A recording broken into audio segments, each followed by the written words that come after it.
Assalamualaikum warahmatullahi wabarakatuh.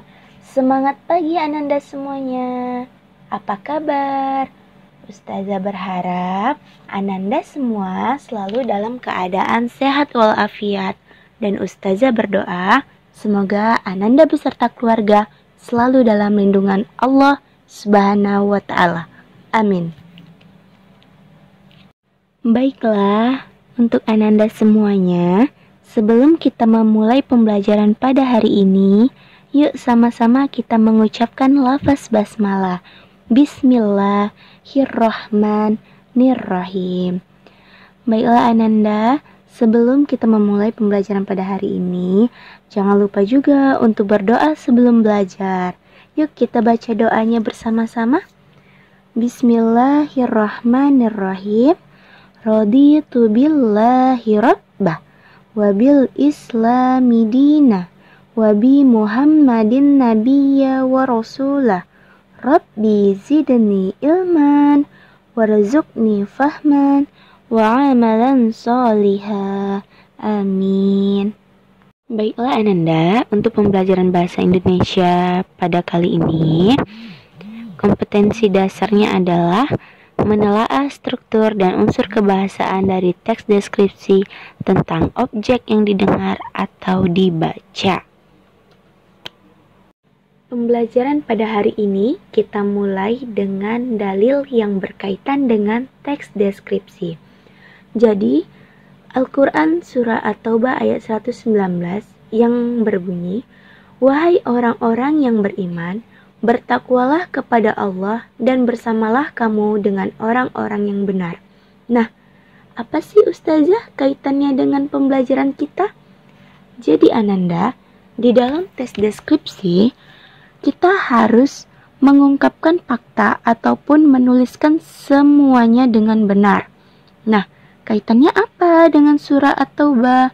Kaitannya adalah Allah menganjurkan kita untuk selalu bersama dengan orang-orang yang jujur ataupun orang yang benar.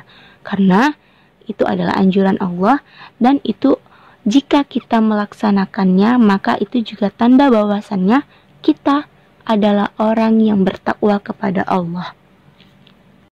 Yang akan kita bahas pada pertemuan kali ini adalah mengenai menelaah struktur isi dan juga unsur kebahasaan. Oke, jadi struktur isi teks deskripsi itu, struktur itu dapat dikatakan sebagai kerangka ya nak ya. Jadi kerangka yang dapat membangun sebuah teks deskripsi itu ada 3 unsur. Nah, unsurnya itu apa aja? Ada unsur judul, deskripsi umum, dan deskripsi bagian atau aspek yang dideskripsikan. Lalu ada juga yang namanya unsur kesimpulan ataupun penegasan.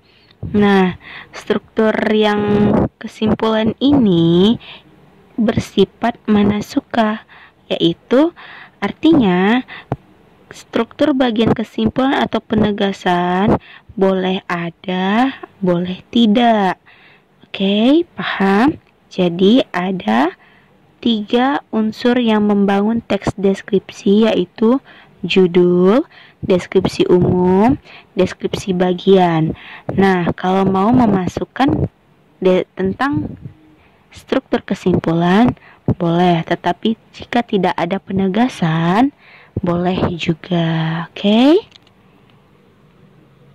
Baiklah, coba perhatikan video pembelajaran ini. Ustazah akan memberikan contoh teks deskripsi yang berjudul kamar tidur. Nah, ada satu ruang yang menarik untuk aku datangi setiap harinya. Ruang itu tidak terlalu luas, hanya 2 kali 3 meter luasnya. Namun, hal itu berhasil membuat orang nyaman untuk merebahkan tubuh ketika lelah. Aku bisa menjamin setiap tubuh yang masuk di ruangan ini akan merasa ketagihan untuk mengunjunginya. Menghadap ke arah barat, terdapat sebuah pintu tertutup kelambu berwarna pink. Di sebelah kiri pintu tergantung sebuah penanggalan dan sebuah cermin yang bertuliskan "Anda manis, Nona." Di bawahnya merapat sebuah meja belajar yang diberi alas kertas berbunga-bunga merah jambu dan dilapisi lagi dengan plastik bening. Di atas meja ada sebuah tape recorder kecil, sebuah mesin tik, jam beker berwarna pink, alat-alat tulis dominan pink, beberapa helai kertas berserakan, dan buku-buku dalam keadaan terbuka. Pasti semalam ada yang habis mengerjakan paper, pikirku. Ruangan ini memang sering menjadi objek kunjungan para gadis selesai pulang sekolah. Tampaknya mereka nyaman dengan ruang bercat pink kombinasi putih. Tembok berhias wallpaper bunga berwarna merah hati dan putih. Ruangan ini sekilas akan tampak seperti taman bunga mawar yang warna-warni. Ruang tampak cantik dengan tempat tidur, selimut, dan guling yang berbalut kain warna pink pula. Di sudut keranjang tidur, beberapa boneka tersusun rapi. Ada boneka beruang dan gajah yang berukuran sedang menghadap ke arah pintu. Di samping kanan keranjang tempat tidur, terdapat satu buah meja dan kursi. Di meja, terbuka sebuah diary berwarna pink dan juga ballpoint yang masih belum tertutup. Kemungkinan penghuni kamar ini suka meluangkan waktu untuk menuliskan di meja ini. Semua orang yang pernah masuk ruang ini akan berkomentar bahwa ini ruang unik yang pernah ditemui. Ruangannya rapi dan wangi, banyak pernak-pernik dan benda-benda berwarna pink. Teks ini bersumber dari Kamar Sebuah Asrama oleh Nimade Tuti Marhaini dalam buku Menulis Secara Populer karya Ismail Marahimin 2001. Nah, coba perhatikan, ini adalah struktur dari teks deskripsi yang kita baca tadi yang berjudul Kamar Tidur. Jadi, perhatikan kolom yang warna oranye atau kotak berwarna oranye itu adalah judul.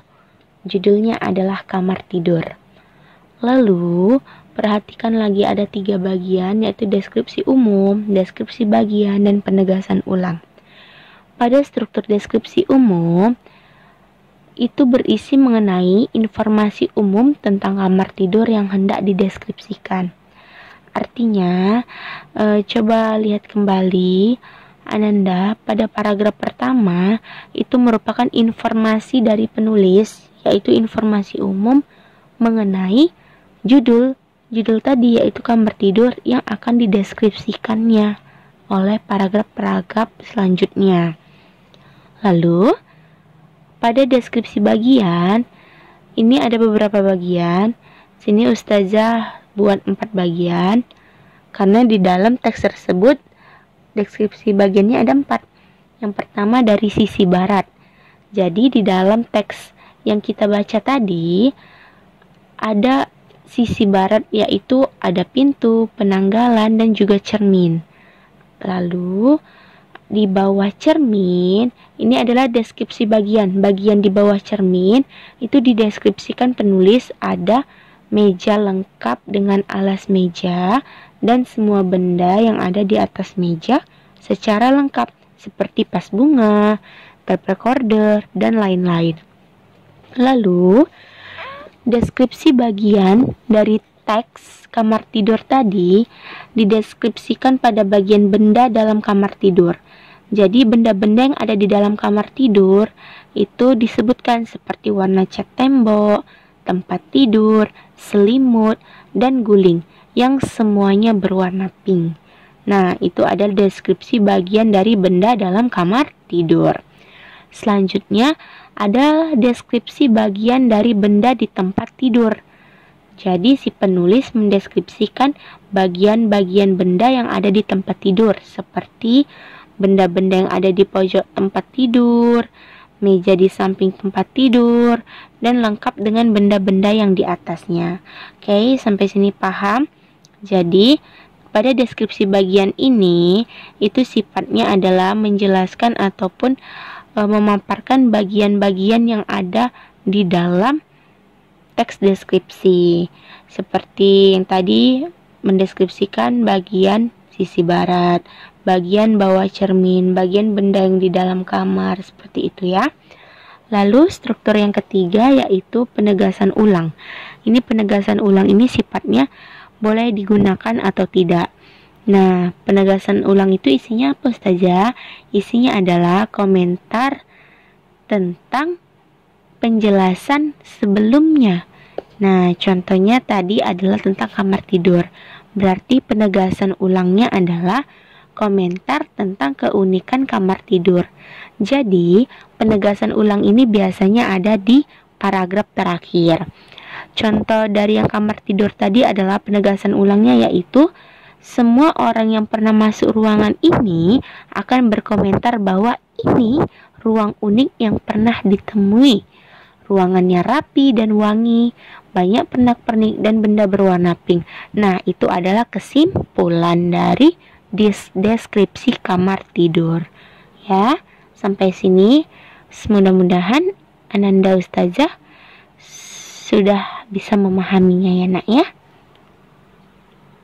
Oke, setelah membahas struktur isi teks deskripsi, yuk kita lanjut pembahasan mengenai menelaah ciri bahasa teks deskripsi. Oke, berarti menelaah artinya menganalisis ciri bahasa apa saja yang ada di dalam teks deskripsi. Oke, yang pertama itu adalah menggunakan kata sifat untuk mendeskripsikan objek atau suasana.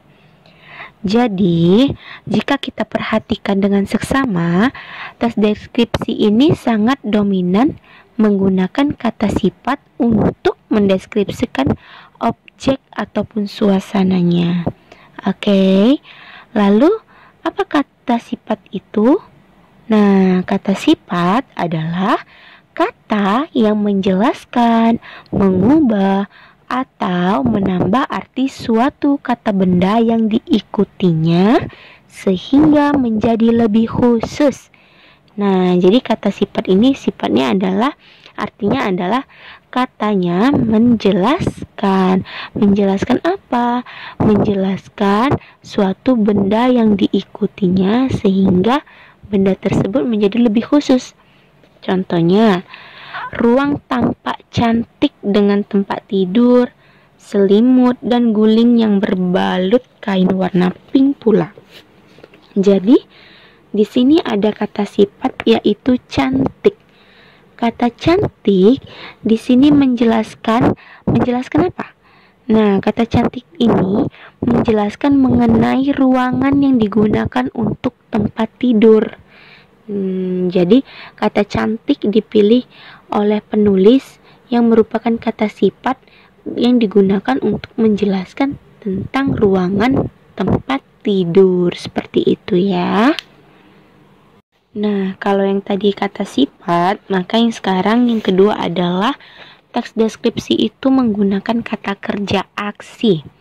Nah, jadi Ananda, teks deskripsi ini juga didominasi oleh penggunaan kata kerja aksi untuk mendeskripsikan perilaku dari objek yang diamati.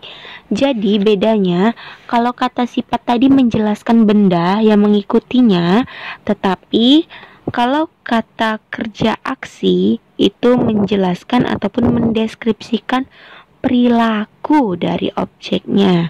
Oke, sampai sini paham? Lalu apa arti dari kata kerja aksi? Nah, kata kerja aksi ini adalah kata kerja untuk menyatakan bahwa subjek itu adalah pelaku sedang melakukan kegiatan. Nah, coba perhatikan contoh di bawah ini, yaitu bunga ini membuka di bunga ini membuka di malam hari dan mengeluarkan aroma harum yang sangat kuat. Nah, bunga itu adalah subjek ataupun pelaku, sedangkan membuka itu adalah kegiatan ataupun kata kerja aksi. Jadi membuka ini menjelaskan perilaku dari subjek, artinya membuka ini menjelaskan hal yang dilakukan oleh si bunga. Nah, ada juga kata mengeluarkan. Jadi selain ada kata membuka juga ada mengeluarkan. Itu termasuk kata kerja aksi. Jadi kata kerja aksi itu digunakan untuk menjelaskan subjek atau pelaku yang sedang melakukan kegiatan. Paham ya? Oke. Selanjutnya adalah memanfaatkan majas. Selain itu, teks deskripsi juga dikembangkan menggunakan majas. Jadi seperti yang sering kita temui di dalam novel, itu banyak yang mendeskripsikan menggunakan majas. Lalu apakah anak-anak ustazah tahu apa itu majas? Nah, majas itu adalah gaya bahasa atau pemanfaatan bahasa untuk memperoleh efek-efek tertentu yang membuat sebuah karya semakin hidup. Jadi majas ini di dalam teks deskripsi itu adalah kata-kata yang memiliki hiasan-hiasan. Nah, artinya ketika sebuah kata ataupun di dalam paragraf itu ada kata-kata yang bermajas, maka paragraf tersebut akan seperti hidup. Nah, hidup artinya dia kata-kata yang lebih berwarna, lebih unik, seperti itu ya. Yuk kita perhatikan contohnya. Di matanya, kota Alexandria sore itu tampak begitu memesona. Cahaya mataharinya yang kuning keemasan seolah menyepuh atap-atap rumah, gedung-gedung, menara-menara, dan kendaraan-kendaraan yang lalu lalang di jalan. Semburat cahaya kuning yang terpantul dan riak gelombang di pantai menciptakan aura ketenangan dan kedamaian. Jadi, coba Anda perhatikan, ada kata menyepuh. Jadi, kata menyepuh ini menggunakan gaya bahasa personifikasi. Oke. Jadi, penggunaan gaya bahasa klimaks juga dapat digunakan pada teks ini. Apa itu bahasa klimaks? Artinya pengulangan contoh dari hal-hal kecil dan akhirnya membesar, seperti gedung-gedung, menara-menara, dan kendaraan-kendaraan yang tadinya kecil menjadi besar. Artinya gedung itu satu, ketika menjadi gedung-gedung maka banyak, dan itu termasuk menunjukkan bahwa gedung-gedung yang banyak ataupun besar, seperti itu ya. Nah, kalau penjelasan mengenai majas nanti akan Ustazah jelaskan secara mendalam pada pembelajaran-pembelajaran berikutnya. Jadi tidak untuk sekarang. Namun hanya perlu diketahui saja bahwasannya dalam teks deskripsi kita juga dapat memanfaatkan majas agar teks kita menjadi lebih hidup atau lebih menarik. Oke? Nah, selanjutnya adalah ciri unsur kebahasaan dalam teks deskripsi, yaitu menggunakan kohesi implisit. Jadi, kohesi itu merupakan penghubung. Sedangkan implisit itu apa? Implisit itu artinya tersirat ataupun yang nampak. Nah, jadi apa itu kohesi implisit? Kohesi implisit itu adalah makna yang tersirat atau terhubung. Nah, untuk mengaitkan kalimat satu dengan kalimat berikutnya pada teks deskripsi, kita tidak menggunakan konjungsi secara eksplisit. Eksplisit itu adalah dia tidak terhubung seperti itu, tapi kita menggunakan kohesi yang implisit. Implisit adalah makna yang tersirat atau terhubung. Jadi berhubung antara kalimat satu dengan kalimat selanjutnya, begitu seterusnya. Jadi, keterkaitan antara kalimat satu dengan yang lain itu sifatnya adalah implisit, saling berhubungan. Nah, keterkaitannya antar kalimat satu dengan yang lain itu tidak ditandai dengan penggunaan kata penghubung, tapi oleh tema ataupun suasana yang dideskripsikan. Jadi, ketika kita menggunakan kohesi implisit pada teks deskripsi, kita tidak menggunakan kata penghubung seperti lalu, kemudian, itu tidak. Tetapi, kohesi implisit ini sifatnya tersirat. Jadi, kita dapat melihat perhubungan kalimat satu dengan kalimat yang lain itu berdasarkan tema ataupun suasananya. Paham ya? Baik, coba perhatikan contohnya. Di matanya, Kota Alexandria sore itu tampak begitu memesona. Cahaya mataharinya yang kuning keemasan seolah menyapu atap-atap rumah, gedung-gedung, menara-menara, dan kendaraan-kendaraan yang lalu lalang di jalan.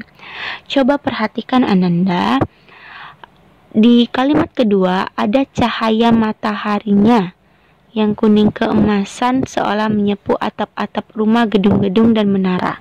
Nah, artinya di sini kita lihat ada kaitan antara kalimat 2 dengan kalimat 1. Kenapa? Coba perhatikan kalimat 1. Kalimat 1 itu menjelaskan tentang kota Alexandria yang tampak begitu memesona. Nah, nomor kalimat yang kedua menjelaskan kenapa kota Alexandria itu dapat tampak begitu mempesona. Nah, yang kalimat kedua itu adalah menjelaskan karena cahaya mataharinya yang ada di sana itu berwarna kuning keemasan seolah-olah itu menyapu atap-atap rumah, gedung-gedung, dan menara-menara yang berlalu lalang. Jadi di kalimat kedua itu menjelaskan tentang kota Alexandria pada kalimat pertama. Oke. Nah, itulah yang dikatakan sebagai kohesi implisit. Artinya tersirat, tidak ada kata penghubungnya, tetapi kita dapat melihatnya bahwa kalimat itu berhubungan karena kalimat itu kita dihubungkan melalui suasana atau juga tema yang ada. Seperti itu ya. Ciri kebahasan selanjutnya yaitu keterkaitan antar kalimat yang ditandai dengan adanya deskripsi secara sistematis. Jadi, di dalam teks deskripsi itu terdapat keterkaitan antara kalimat yang satu dengan kalimat yang lain yang tetap ada di dalam teks deskripsi itu. Nah, bagaimana menandainya? Ditandai dengan adanya deskripsi yang berurutan atau secara sistematis. Nah, coba perhatikan paragraf yang dijadikan contoh ini. Laboratorium bahasa ini terlihat sangat teratur. Saat aku masuk ke dalam, pertama-tama aku melihat beberapa deret kabin di sebelah kiri. Pada setiap booth terdapat sebuah tape player dan headphone. Di bagian depan deretan kabin tersebut terdapat sebuah konsol di mana guru dapat duduk menghadap ke arah para siswa. Di bagian kanan konsol terdapat layar televisi besar yang dapat memutar video. Di sisi lain deretan booth terdapat 3 pintu. Aku tahu bahwa ruangan ini adalah tempatku harus bekerja keras. Nah, jadi nampak jelas ya bahwasannya di dalam paragraf yang Ustazah bacakan tadi itu ada keterkaitan antara kalimat yang ditandai secara sistematis atau terurut. Jadi pada kalimat pertama itu menjelaskan mengenai laboratorium bahasa yang sangat teratur. Ini adalah deskripsi bagian umum.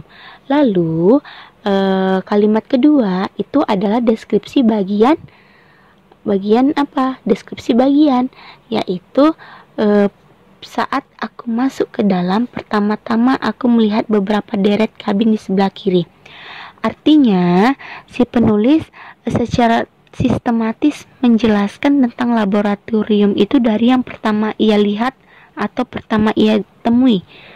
Dia tidak membuat teks deskripsi ataupun membuat penjelasan dari kalimat pertama itu secara acak, tidak, tetapi dia membuatnya secara berurut dengan ada ditandainya kata pertama-tama. Berarti dia berniat ataupun si penulis itu menjelaskan teks itu secara sistematis. Oke. Jadi ingat ada 5 ciri bahasa dalam teks deskripsi, yaitu teks deskripsi menggunakan kata sifat, lalu menggunakan kata kerja, memanfaatkan majas, yang keempat menggunakan kohesi implisit, yang kelima dia keterkaitan antar kalimatnya bersifat sistematis. otomatis. Lalu mengenai struktur isi teks deskripsi, Ananda juga harus mengingat bahwasannya unsur yang membangun teks deskripsi itu berdiri adalah judul, deskripsi umum, deskripsi bagian, dan kesimpulan atau penegasan yang sifatnya boleh ada ataupun boleh tidak. Oke, Ustazah rasa sampai sini anak-anak Ustazah sudah paham karena Ustazah sudah menyertakan contoh-contoh pada setiap penjelasannya. Jadi